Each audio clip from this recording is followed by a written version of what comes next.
Hello and welcome to Subway NIBFA today. I'm Barry Green. We're into December and we're back with analysis of 4 of the best games from the last 2 weeks. We have 2 under-16 matches this week, 1 under-18 game and 1 match from the under-13 section.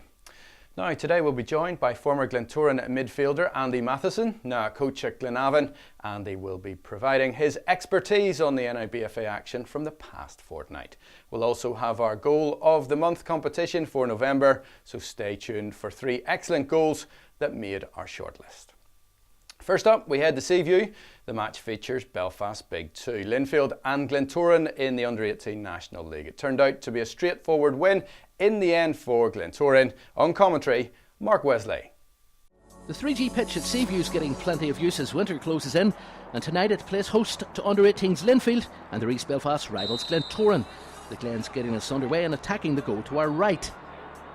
Not much to write home about in the opening 30 minutes of the game. In fact, we had to wait to the 31st minute for the first goal. Christopher Conn taking the corner, Owen Lundy jumping higher than his Linfield counterpart and heading past keeper Scott Pengali. Glentoran 1, Linfield 0.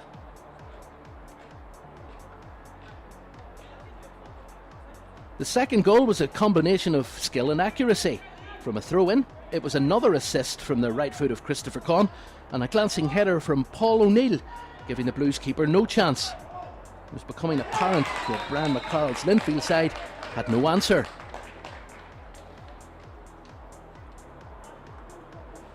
It was proving to be a tough night for a dishevelled Linfield, and the more Glentoran pressed, the more it became obvious that Linfield lacked steel in the middle of the park. Linfield offering nothing in reply. In fact, they gave the ball away deep in their own half. That was the lead to a clever pass from Conn to Sean Wallace. Watch some neat one-touch passing and a well-delivered cross from Jamie Glover. Paul O'Neill's looping header coming off the bar. Another let-off for Linfield.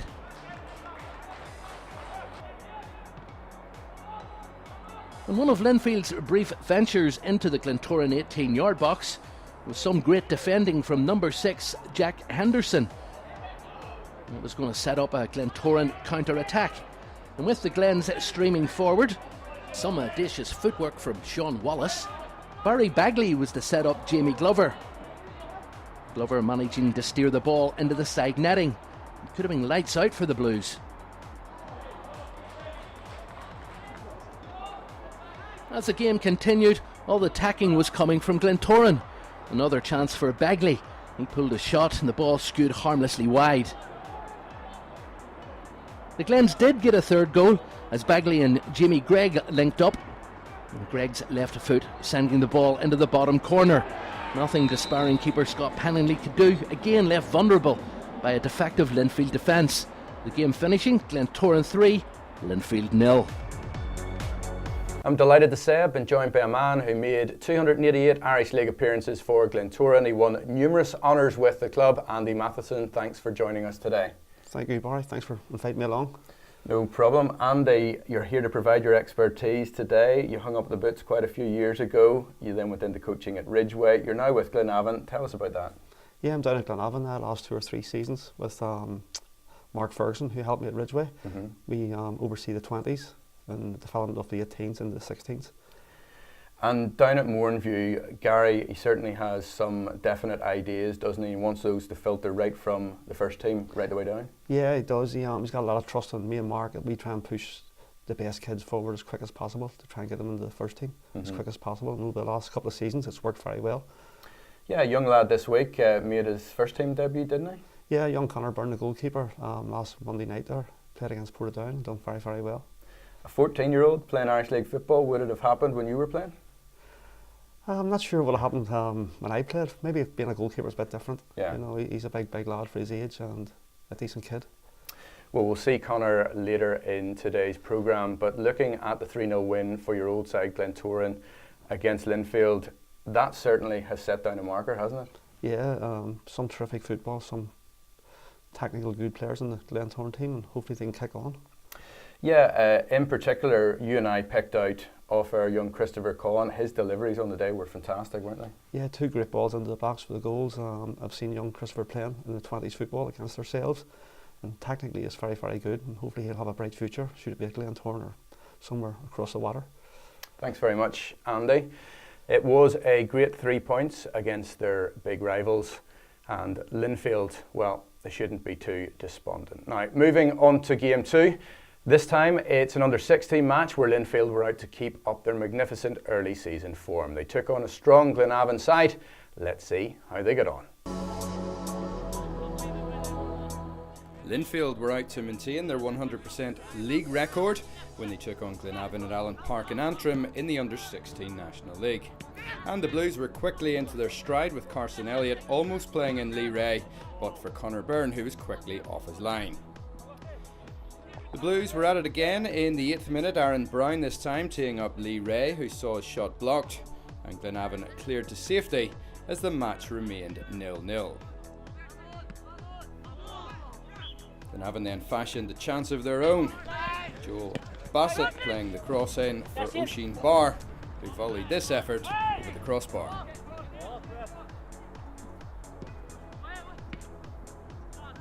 An excellent piece of interplay was to follow, Barr this time playing it to Ross Hunter, who brought this superb save from David Walsh.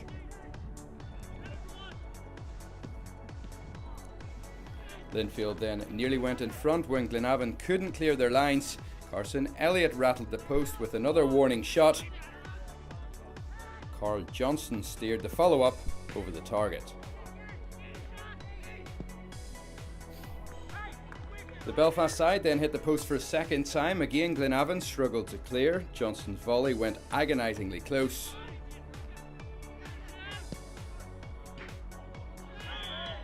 In the second half, Linfield did break the deadlock.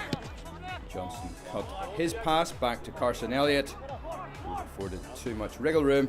The Linfield striker creating enough space to find the bottom corner, leaving Byrne little chance in the Glenavon goal.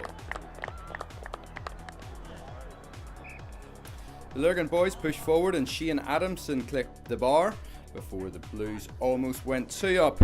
Ben Wiley surging forward with possession. Lee Ray tried his luck, but forced his shot wide. Linfield wrapped the game up with 2 minutes to play. Carl Johnson playing in a fantastic through ball, and Elliott doubled his tally with this fine finish. That's 6 wins from 6 now for Linfield in the league. Full-time Linfield 2, Glenavon 0.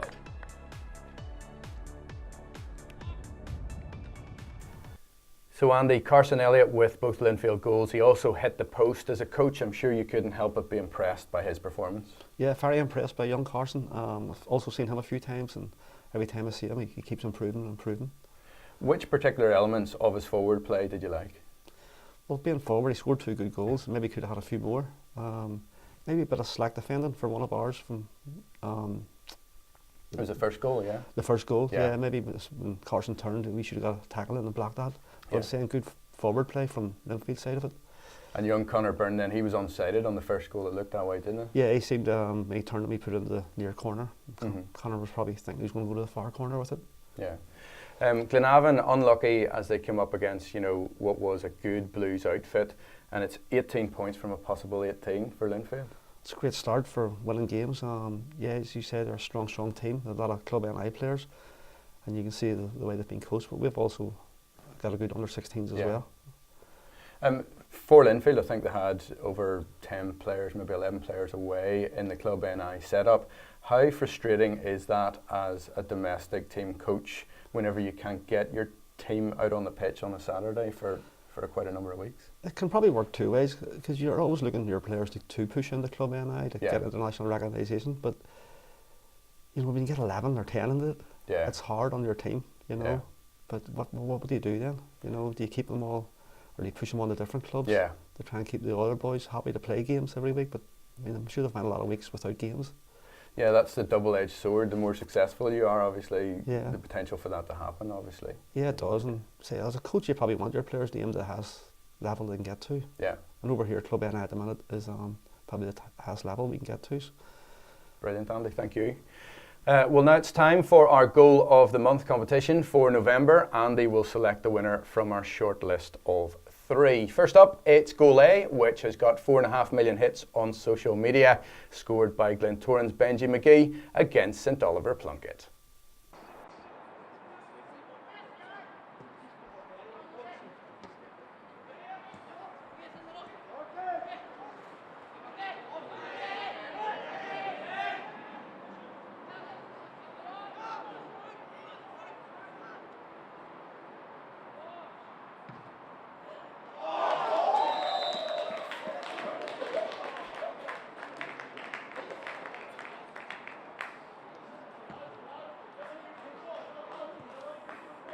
So Andy, 20 passes and a finish to match. Unbelievable goal, wasn't it? Super goal, super play from the Glentoran team. Keeping the ball actually in play for that long a time was amazing, and to finish it with a goal like that, you know, it's great to watch. Have you, I mean, obviously you're involved in youth team football, have you seen a goal as good as that? I don't think I've seen a goal in senior football as well as good as that, you know. More often than enough, the ball's out of play, especially at junior level and also senior level. But at junior level, keeping it in play for so much and they getting the end product what they've got, it's been amazing. Superb, superb. Okay, Goal B was scored by Rory Ruddock for Crusaders against Linfield. Let's take a look.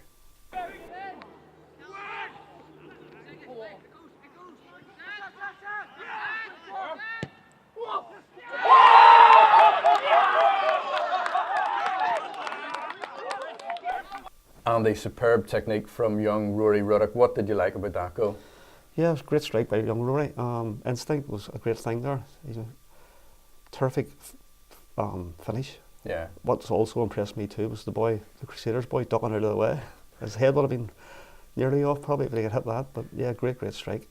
Yeah, people won't recognise that. They'll see the strike first and foremost, but as you say, if his teammate hadn't got out of the way, we wouldn't be watching that goal, would we? Yeah, exactly. Okay, finally, Goal C was scored by Cliftonville's Owen Taggart against Carrick at Allen Park. Let's take a look.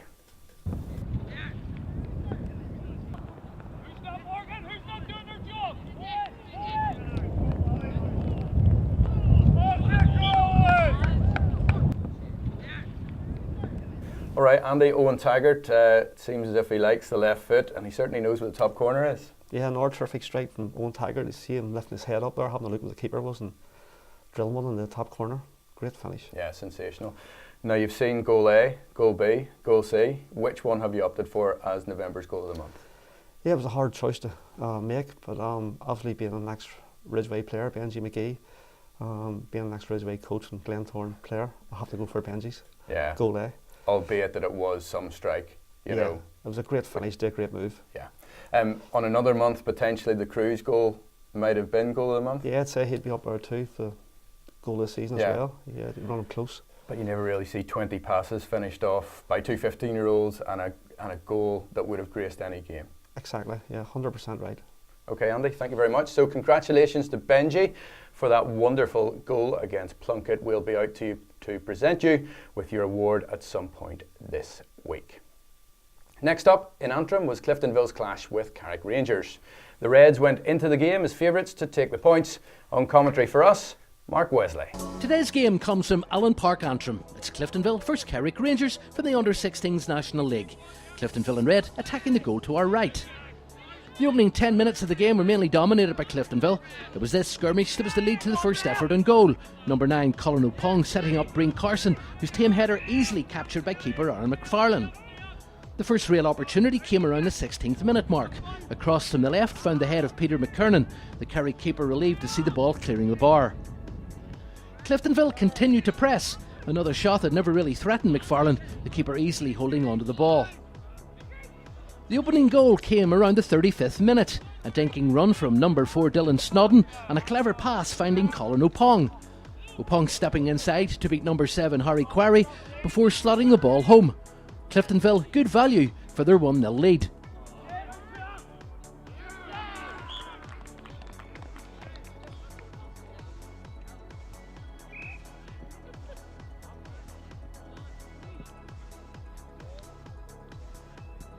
As if the chill factor wasn't enough, the half-time changing round would welcome rain. And as the conditions deteriorated, it was looking even worse for Carrick Rangers. Cliftonville working the ball on the right, and an Opong cross fell to Peter McKernan. The number 10 dispatching a half volley and giving the keeper no chance. Cliftonville 2, Carrick Rangers 0.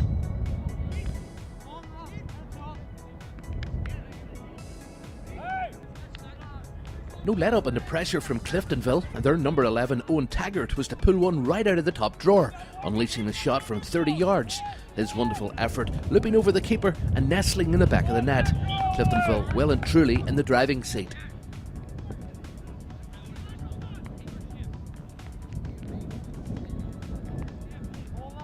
As the game entered the final phase, a throw-in on the left was the lead to the final goal. Casey outsmarting Aaron McNeish and then slotting the ball home from close in.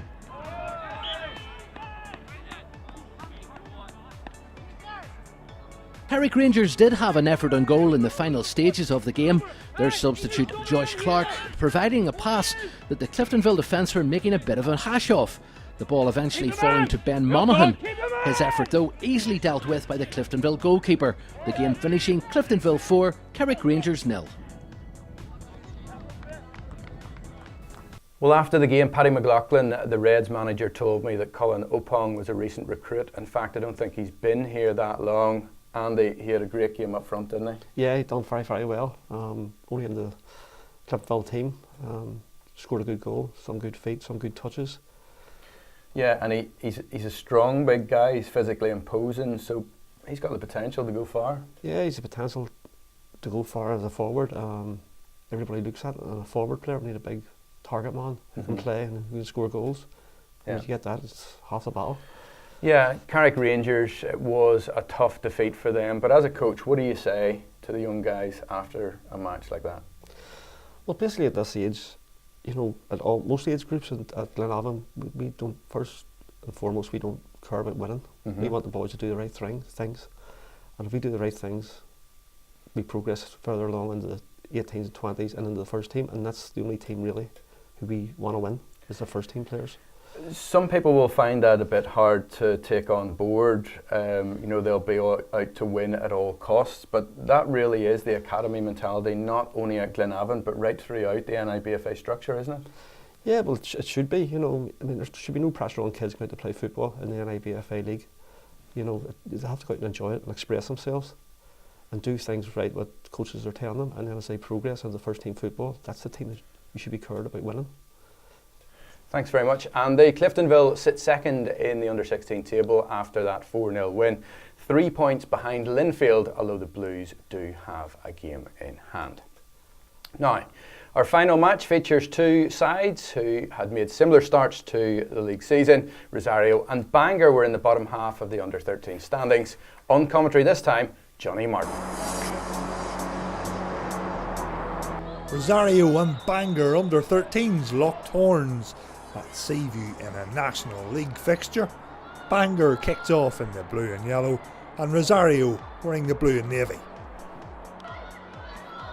In a tight first half, Rosario were playing the majority of the football, and this fine run and shot from Paddy O'Prey tested Owen Ross in the Bangor goal.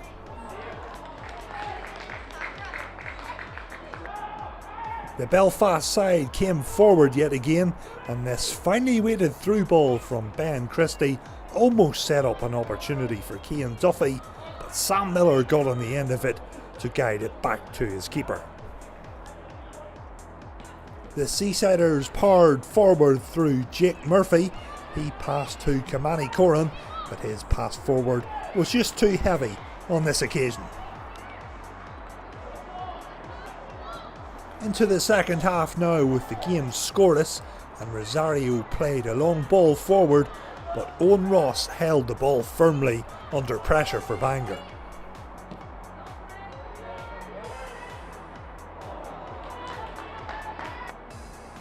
With the game tightly poised, winning possession and controlling midfield was always going to be important. The ball broke in favour of Bangor, and Kamani Coran made no mistake when the ball was presented to him in the 52nd minute. 1-0 to Bangor.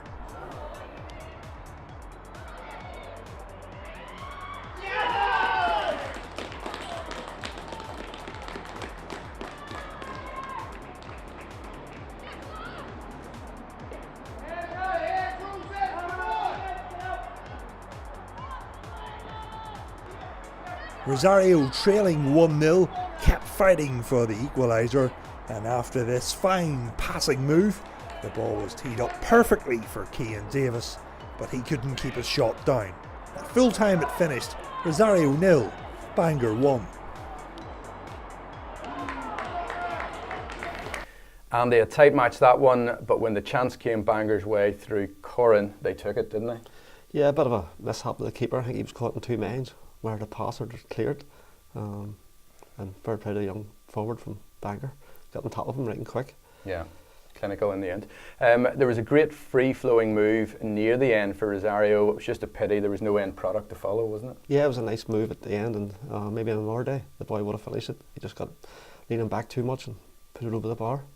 Give us your thoughts before we wrap up today. The under-13s are playing on the main pitch at Seaview. It looks a bit big for them for me. Yeah, exactly. It looked very, very big. Too big for the kids to play on it. Maybe on a smaller pitch would have got far more better football, sharper football. Some of the boys looked as if they were tiring a wee bit very early in the game. Yeah.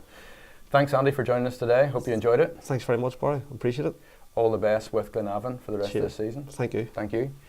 Thanks also to you for tuning in. We'll see you again in a fortnight when we'll have more of the best youth football action from the NIBFA scene. If you'd like to get in touch with us, you can drop us a message on Facebook or Twitter via the NIBFA or Exporte pages. For now, all that's left for me to say is, see you next time.